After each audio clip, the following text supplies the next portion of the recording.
So patch 1.95 brings us another tank for Japan's tree.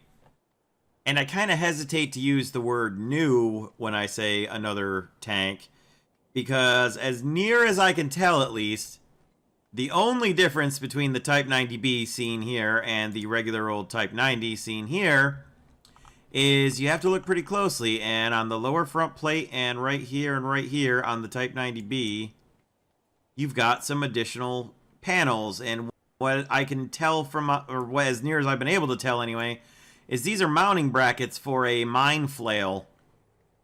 Other than that, it looks to be exactly the same tank as the Type 90. So there's no difference in the armor that I could tell. There's no difference in when you look in the X-ray and look at all the composite plates sandwiched in the turret cheeks and stuff, which I'll show you in a moment. There's no difference. The engine's the same. The ammo stowage is the same. The crew, the ammo, the modifications are mirrored of each other. So we'll look at the modifications here. And then if I switch to the Type 90, you'll notice that the only difference is going to be these are all going to turn unlocked because my Type 90 is spaded and my Type 90B is stock. So, ding. Only difference is that I have them all unlocked on the regular Type 90. So as far as the X-ray goes, alright, so we go to armor, and you'll notice 40, 35, 25, 35, 80, 25, and you switch over here and it's the same. And the difference in engine power here is, again, because my regular Type 90 is spaded. So you get 1,500 horsepower at 2,400 RPMs, and my Type 90B is stock, so it's only 1,327. But otherwise, 51.6 tons, max speed 45 miles per hour, 51.6, 45. Everything's the same except for those brackets on the front for mounting the mine flail on. So, I mean, that's fine. It's cool. No complaints here about an extra, essentially totally free Type 90 to use in every battle. And if you look here, even the turret armor is the same. You've got 35, 585, 45, and if you look on the regular Type 90, it's the same thing. So it's also the same way on the composite blocks up here in the front. They're the same. So, I mean, this is a good thing. This is a very good thing. It's the same level of protection that the Type 90 has, which is pretty good. It's one of the better protected tanks in the game, and the Type 90B is no different. So looking at the rest of the X-ray, you can see the same 18 rounds back here for the autoloader, and then you've got a few more up here and a few more down in these stowage and wet stowage fuel bins down here. And I would still recommend that you bring about 22 rounds of ammo, which is what I bring in my regular Type 90, which leaves you with the full 18 in the autoloader, 1 in the chamber, and then 3 down here. So it takes the ammo out of the side bit here, right behind the loader. And those are in wet stowage, so you're less likely to have them detonate. I mean, it's possible, but your biggest weakness is still the 3 crew. I mean, there's lots of ways to lose 2 crew in one shot for the Type 90, so that's really the biggest weakness. Besides, I would probably say that the other severe weakness is right here. JM33 APF SDS is a Tier 4 modification, and that kind of sucks. So, because we've seen the JM12, and it's the same as the M12 and everything, it's the same heat FS we've seen forever on top-tier NATO tanks. What I'm going to do is, I'll take this into a battle. I'll play probably until I get one halfway decent battle using heat FS, or if I get a great battle, you know, that'd be fine. And then I will probably GE my way to the JM33s to be able to use them in the end of this same video here. So the other thing is the parts and FPE are among the most expensive of the cheaper top tier modifications, because they are reduced, but as you'll see here, it's 34,000, and then parts goes down to 10,000, and then for FPE it's 8,400. So 18,000 RP is pretty big for a stock tank at 10.3. So at any rate, we'll see if we can see what kind of progress we can make on parts. I've got a 30% 5-battle booster that I'm going to use for the beginning of this, so we'll get into that. And actually, before I forget, let's look at the camouflages, the skins, because why not? So you've got the standard Japanese green here. Then you've got a beige gray green, which is only purchasable, so I did purchase it because, I mean, that's pretty cool camo. You've got multicolor, which is the yellow, blue, brown, green. Also only purchasable, so I did buy it. The late bicolor, which is, of course, only purchasable for 200 golden eagles. And then you've got winter, which you can unlock for 750 kills. Bicolor green for 525 kills. Oh, hang on. Back to winter. The winter camo is pretty cool. That's pretty neat. And then you've got late winter, which is available as a purchase. So, yeah, I purchased it because I'm likely to see a winter battle. Finland is a thing, and Finland with Type 90 with this camo should be pretty cool, actually. So there you have it. We'll take this thing into a battle, and we'll see you when we get there. So literally just had this exact same map. Did not use my Type 90B because it was a night map, rather, not is, but it was a night map. It was this exact same map. I got 5 quick kills on my Type 16, driving around, knocking people out all over the map. Then I got one, M1A2, who went up there and was shooting into our spawn up north, or down south, rather. Killed him, and then got hit by one that was with my regular Type 90, and then got killed by an IPM-1 that was up there in those rocks, and came back in my jet and got killed by an AH-1Z that hit me with a forward missile shot. Forward aspect missile shot before I could even...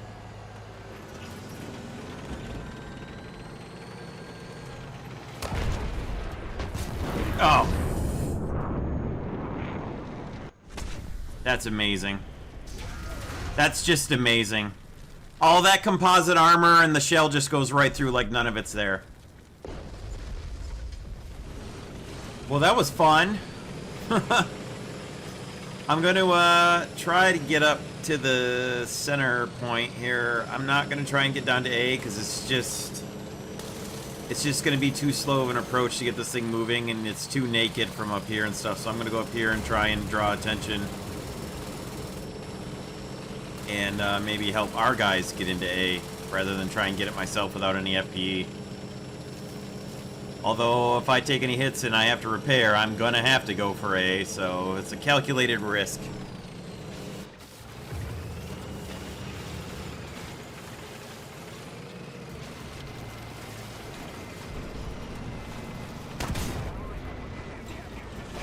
That did a whole lot of nothing. That was a disappointing shot. Alright, he fired. Go.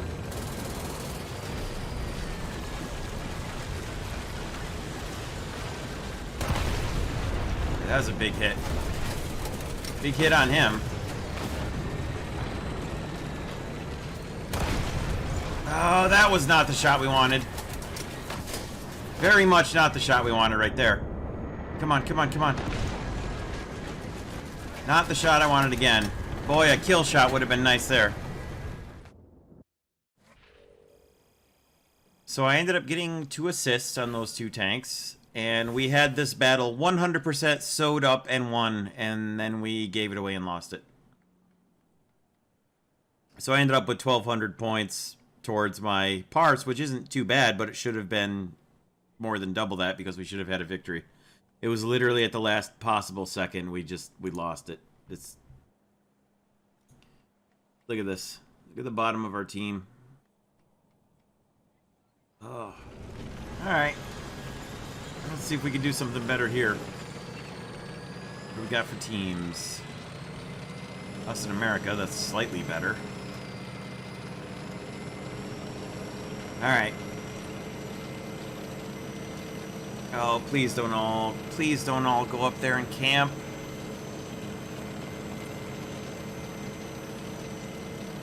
That is not how you win this map. That is not even close to how you win here. You cannot all go camp and be snipers up there and expect to win. Good God.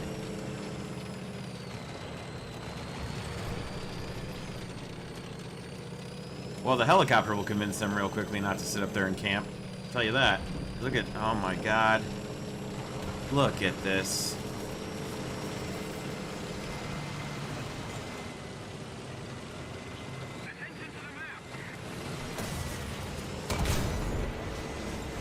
It's our first kill. We're not going to get a second one, though. Nope, he got my gunner. He hit my gunner. And I have no help. I've got no help with me. There's a teammate behind me. There's a teammate behind me who had a chance to shoot him after he shot me and didn't kill me, and he just sat back there behind a building. Okay, let's see what we can do here.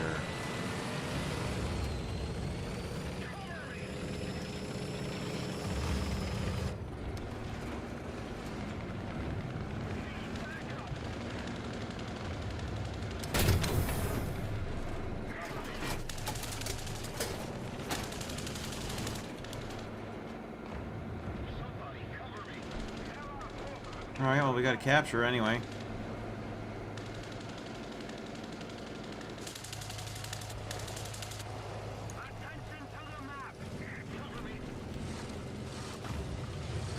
So the neutral steer is not the worst thing I've ever seen, but it ain't great. Totally stock.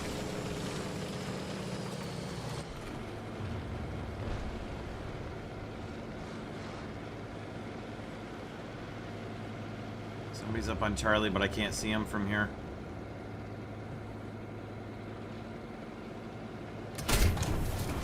Yeah. Okay, they're right there.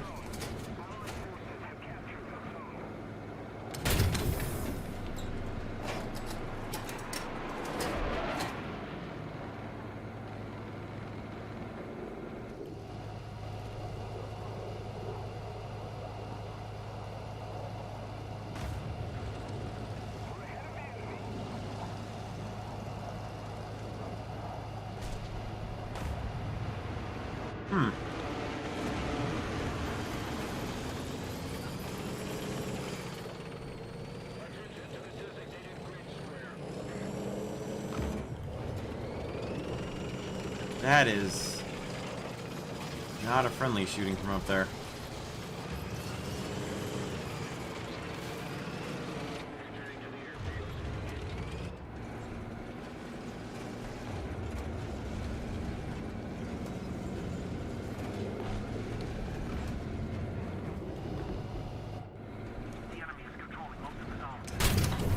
There we go. Found one.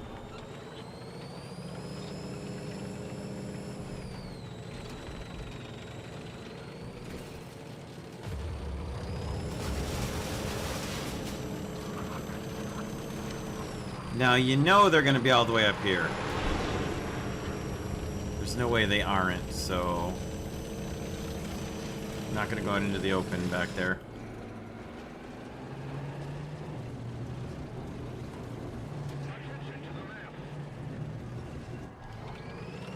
Just like I said.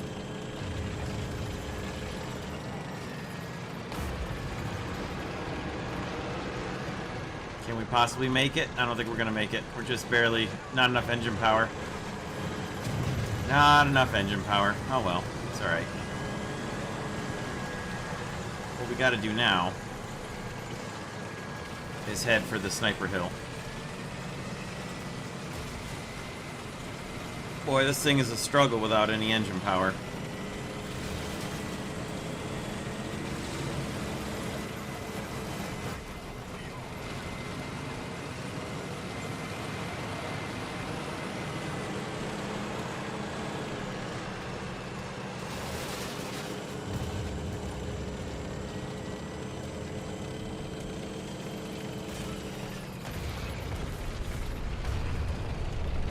I must save John Cusack.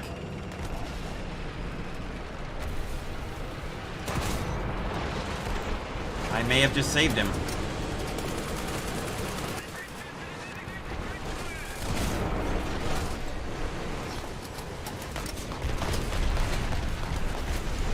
Nope, couldn't. He hit my breach right before I shot. He hit my breach right before I shot. Right before I fired, he hit me in the gun breech. That's too bad. We'll call that a decent battle with the Heat FS, because I don't think we're going to do any better than that.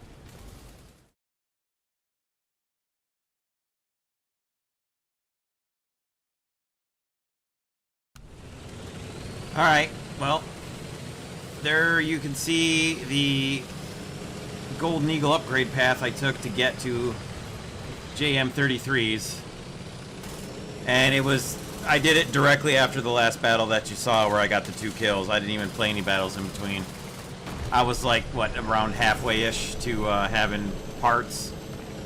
But it would have taken me a few more battles to get it, and I just didn't feel like going through that, so I made sure I picked up thermals just in case we got a night battle, also so I could sort of showcase what the thermals look like on this thing. So, you know, let's see how they look. I mean, they're going to be exactly the same as the regular old.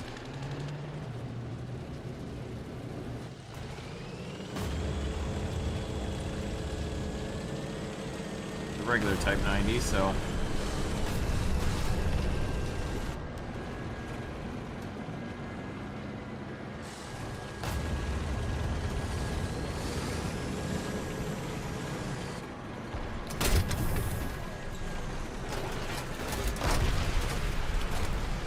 Alright, well, that works.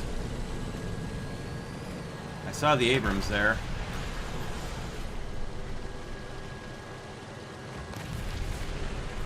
There's an Abrams right on the other side of the bunker there. Whoa, a little too far.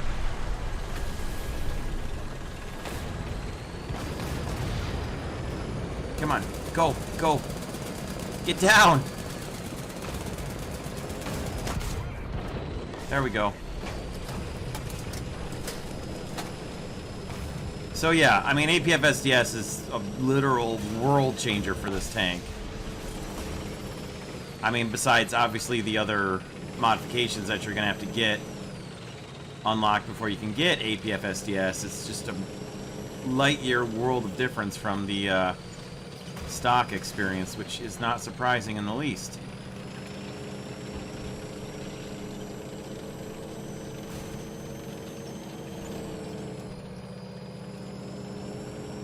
Should not be a surprise in any way whatsoever.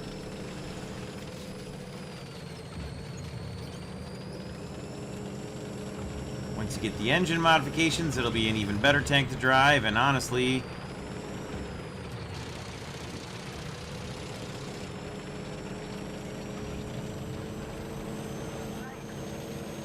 I mean, it's... Got his gunner. I'm so lucky I hit his gunner there, though. That didn't do much, but... Now, the problem here is that I only got his gunner, not his gun. So...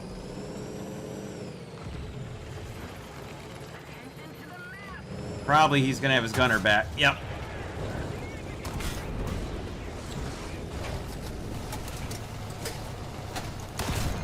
But that reload... Oh, now we're in trouble. Yep. A KA-50 kills me. Ah!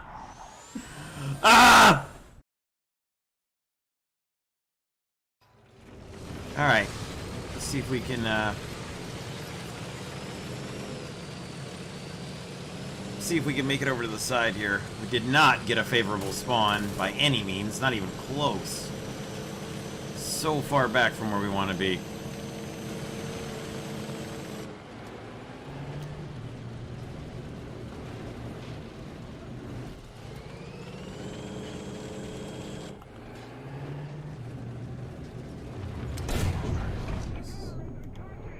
Good lord. 10 out of fucking 10 map design. 10 out of 10. Oh, so my shot didn't fire. Okay. My shot didn't fire even though it pretty clearly went on my screen. Alright then. Come on.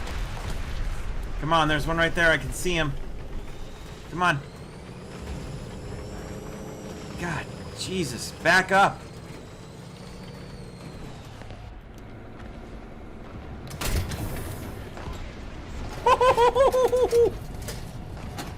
Wow!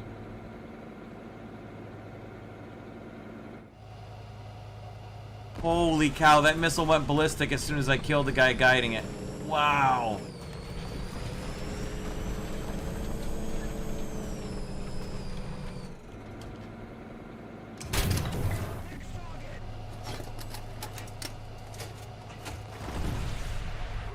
Well, that was nuts.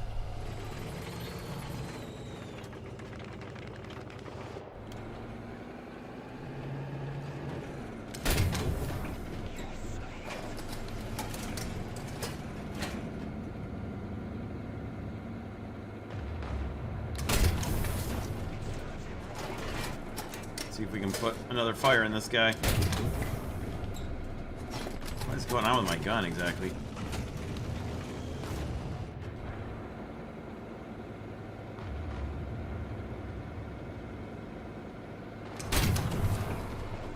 A ricochet.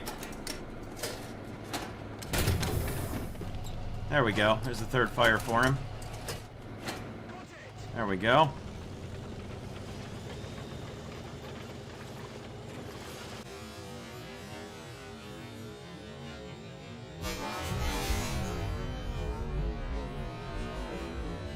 What?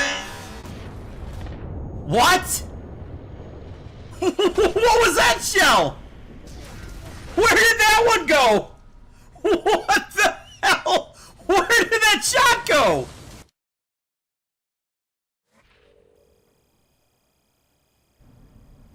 Alright, well, ridiculous shooting into our spawn exit as it goes with the way this map is. Spawn to spawn shooting. It ended up okay, so, I mean, alright. Let's wrap this up.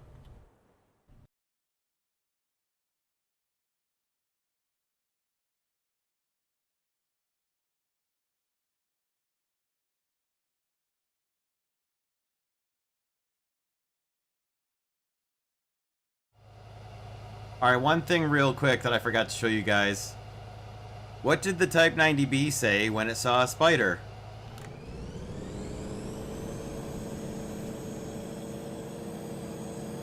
Eek, a spider!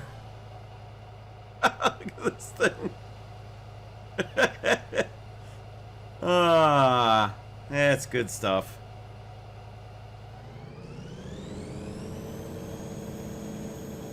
So yeah, I don't use the suspension very much during battles because, I mean, this is how long it takes to move the suspension around. You gotta come to a complete stop, and then you can adjust as you see fit with the suspension, but it just, you have to come totally to a stop, and then you can adjust the suspension. And while the suspension being adjustable like this is really cool, it's most of the time it's not practical.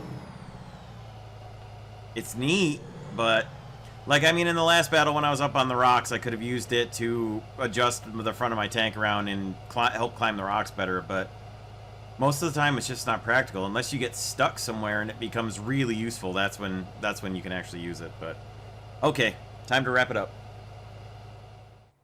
So, the Type 90B, like I said, essentially a free backup in every battle for your regular Type 90, or, you know, vice versa. Your Type 90 will now be a free backup for your Type 90B. I mean, they're both 10.0. One follows after the other in the tech tree, so, I mean, functionally, there really is not a difference. They've got the exact same ammo, the exact same storage configuration, the same armor. They've got the same engine. Once they're, you know, fully spaded, it'll be the same. And they've got the same ammo storage capacity. The X-Ray, when you go to 22 rounds, you'll just have the 3 up there in the front fuel wet stowage, and the other 18 and back here in the turret bustle where the autoloader is, and 1 in the chamber. You've got all those great composite panels. You've got basically all the same camos with the exception of the occasional market ones. And then smoke dischargers and the same 120mm gun with the same DM12, or JM12, sorry, and JM33 Heat FS and APF SDS rounds. So it's an excellent tank. The Type 90 has always been very, very good, and the Type 90B is literally no different, except for those extra panels on the front, on the lower front plate. That they do, these panels give you a tiny fragment more protection from, you know, stuff going through. But whether or not you'd have, I don't know what the distance would have to be for something to not go through those, as opposed to going through in if it hit in between those. Probably not much. It might save you in rare cases.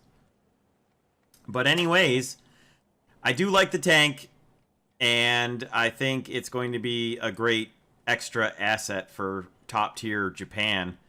I took my Type 74 out because, quite frankly, these are my 2 main battle tank slots for my Japanese tank crew. And the rest of it is just kind of a hodgepodge of other stuff as I see fit. I'm dying in anticipation for a missile, a SAM. I don't know if Japan actually has any, but any like mobile type ones. But boy, I hope they get something sometime soon, because the Type 87 is fine if you're shooting at something within a couple kilometers. But the helicopter distances you generally get, it just can't reach far enough. But that's neither here nor there, and this video is already long enough, so let's call it good there on the Type 90 Bravo. Good luck to all of you grinding yours out and using it. I hope you have good luck with it. Watch the shell drop on the Heat FS rounds. That's the big difference, is the speed. If you'll see here, you've got 1,140 meters per second on the Heat FS, and the AP FSDS gets 1,640, so just about a third again faster. So 500 meters per second faster in these, and with equivalent shell drop. So the shell drop, especially if you get used to the AP FSDS rounds and then you start firing Heat FS, like if you run out or you get damaged and you're carrying both types and you have to rely on firing your Heat FS, be ready for that shell drop because it is significant compared to the AP FSDS. But there you go. It's a fun tank to drive. I look forward to driving it and spading it out, and I do believe that is it for 1.95 for me for unlocking new tanks. So I'm going to start working on more airplanes, and we'll see you in the next new vehicle video. Thanks very much for watching, everybody. Have a great rest of your day, and take care.